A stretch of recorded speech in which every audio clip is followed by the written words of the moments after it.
You can use Kami to access an assignment or a document in your Google Drive or from your Google Classroom. I'll show you two different ways to do that. And then some of the features that you can use to edit that document on Kami itself. So one way to do this is to go to your Google Classroom. So I've logged into my Gmail, and I'm going to go over here and go to Classroom. I'm going to find the classroom I've been assigned to, which is apparently this one.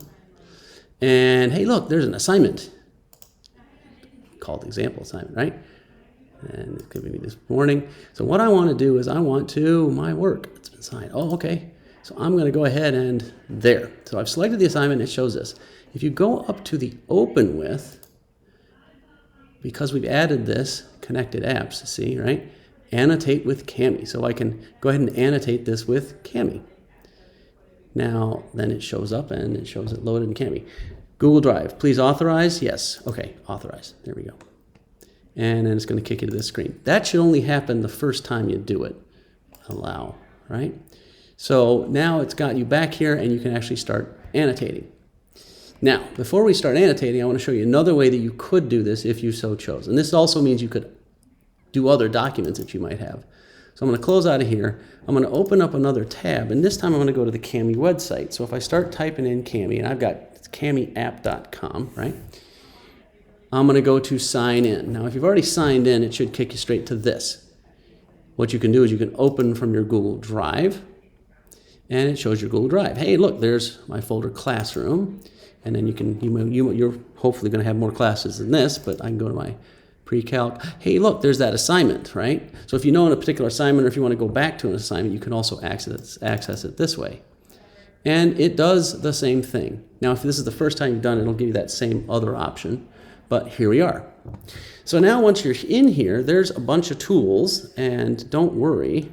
There are a bunch of tools. There are some that you can't do, like dictionary or text-to-speech or equation, which aren't the end of the world, or insert image or signature. But you can do things like, well, we got markup, comment, text box, drawing, shapes, and eraser. So like, for instance, if I wanted to just mark it up. So let's say I wanted to mark it up. So then it gives you a pen, so text highlighter, box highlighter, strike through, that sort of thing. What I can do is I could highlight stuff if I wanted, right?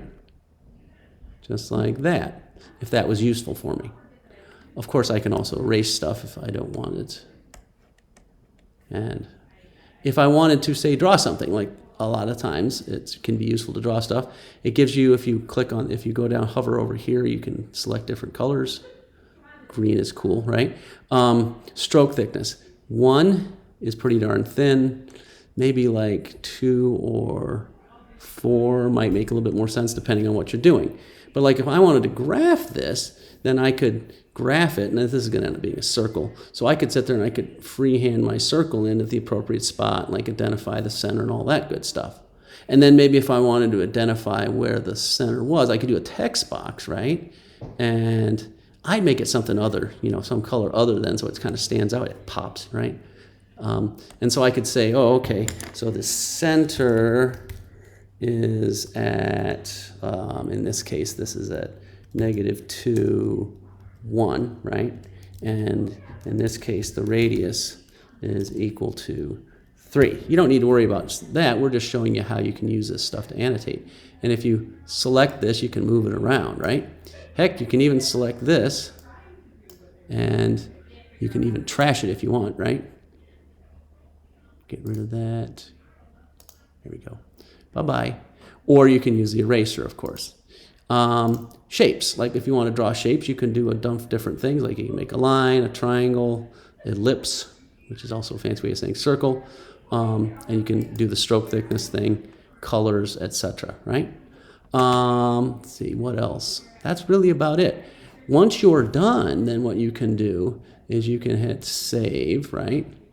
And you could do turn in or not, right? So if you don't want to turn it in, right, it should have this saved already.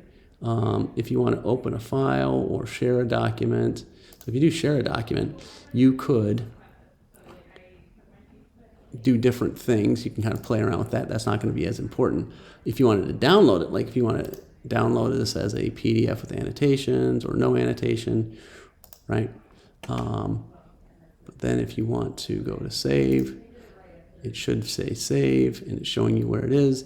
So that means if you then get out of here, right, then you should be able to go back to your Google Classroom, say, if that's how you access it the first time.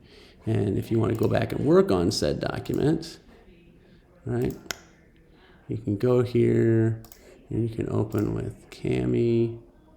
And it actually does not actually, nope. See, and there's, look at that, all the stuff. Even though in the preview it didn't show it, it shows you all that stuff. So then you could eventually then turn it in. But if you don't turn it in, it does save it regularly because it is on your Google Drive. Hopefully that helps. And thank you.